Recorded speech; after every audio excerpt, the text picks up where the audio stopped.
wasiirka amniga ee Puntland Cabdisamed Maxamed Galan oo booqasho ku yimi magaalada Baran ayaa tababar u furay difcadii ugu horeysay oo laga furi doono dugsiga tababarada ciidamada Puntland ee degmada Baran.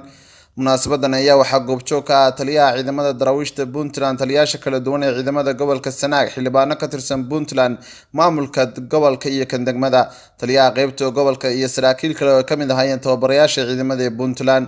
Wasiirka amniga oo ka hadlay dugsiga tababarada ee ciidamada degmada Baran waxa uu sheegay in dowladda Puntland ay muhiimada ku siinayso dib u dhiska iyo tayeynta ciidamada si loo helo ciidan tirsan oo tayeysan. sidoo kale wasiirka ayaa sheegay in gobolka Sanaag marnaba aan laga ogolaan doonin inay ka shaqeeyaan maamulo kale. waxaan aad iyo aad ugu mahad celinayaa runtii sida la sheegay guud ahaan dawladda Puntland markii ugu horeysay ka hirgelisay gobolka Sanaag degmada Baran dugsigii ugu horeeyay waa soo dhaweynaynaa dugsigaas saaka loo fadhiyo furistiisii aan u wada fadhino aad baan runtii u soo dhaweynaynaa. waxaan aad ugu mahad celinayaa madaxweynaha dawladda Puntland iyo xukuumaddiisa oo ina soo gaarsiiyay sida la cadeeyay wax aan hore gobolka Sanaag u soo gaarin. waa sharaf iyo wanaag in xiradii tababarka ciidamada ee ugu horeysay gobolka Sanaag ay xukuumaddu hirgelisay maantana ay horteena fadhiyaan ciidamadii geli lahaa iyo macallimiintoodii. xaqiiqa ahaan waxaan u maleynayaa dugsigani waa maalin markii ugu horeysay ee gobolka Sanaag degmada Baran iyo nawaaxigeeda inta xukunto dugsi laga dhisay intii maamul soo maray Soomaaliya ama Puntland waa markii ugu horeysay oo dugsi looga dhiso dadkeeda in loo sameeyo meel ay wax ku bartaan. runtii maanta farxad weyn bay tahay si gaar ah diilo hor leh inaan halkan joogno dugsigan tababarka ciidamada dawladda Puntland oo maanta aan ku daafureyno uguna fureyno dufcadii koowaad ee lagu xareeyay magaalada Baran. waa markii ugu horeysay oo taariikhda sida hadda laga soo sheekeeyay laga furo gobolka Sanaag degmada Baran dugsi tababar ciidan.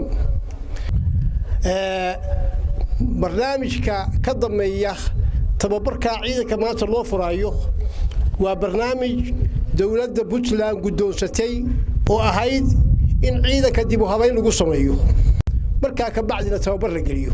haddaanu nahay taliska guud ee ciidanka daraawiishta dugsiyada aanu furay indhahaanu ku haynaynaa waxba ka akran mayno ninna korkiisa biyo kama dhowro.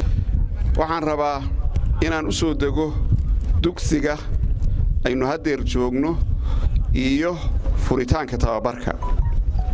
waxaan noo muuqda oo hortayada taagan dhalinyaro u qaabaysan u diyaarsan in ay dalkan iyo dadkan iyo diintoodaba ay difaacaan u soo diyaar garoobay halka u fadhiya.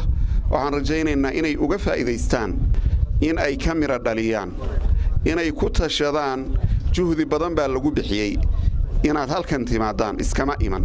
waxaanu go'aansanay inuu noqdo askarigii la yaqaanay oo dawladnimada iyo sharciga kaliya difaacay. midna waa idin sheegaynaa aqbali mayno in magaalada tan Baran oo dawladdu ay saa u degan tahay oo ay dawladdu waqtiga iyo dhaqaalaha iyo ifartiga inta la eeg ay mar walba gelinayso inuu wiil yar oo gaari iyo laba gaari wata iyo 10 wiil inta uu soo dhex galo inuu calan kale soo qaato oo dhex maro ama uu ka hadlo aqbali mayno. marna ma aqbalayno ugumana dul qaadanayno. dhammaan mas'uuliyiinta amniga ee gobolkan jooga waxay amar u qabaan calan kale inaan gobolka laga taagi karin, cid kale oo calan kale wadatana aysan ka hadli karin, iman karin. haday dhacdana meesha ay joogaan ay ku soo jeebeeyaan xabsiga iyo sharciyada ay horgeeyaan. maanta oo ah 22ka bisha labaad maalin sabti ah 2020 dugsigii tababarka ee magaalada Baran gobolka Sanaag waa uu inoo furan yahay dafcadii koowaad tababarkeedina waa inoo furan yahay. aad baa u mahadsantiin. Adis Abdullah Xasan Adis Xidi wararka Hon Cable Baran.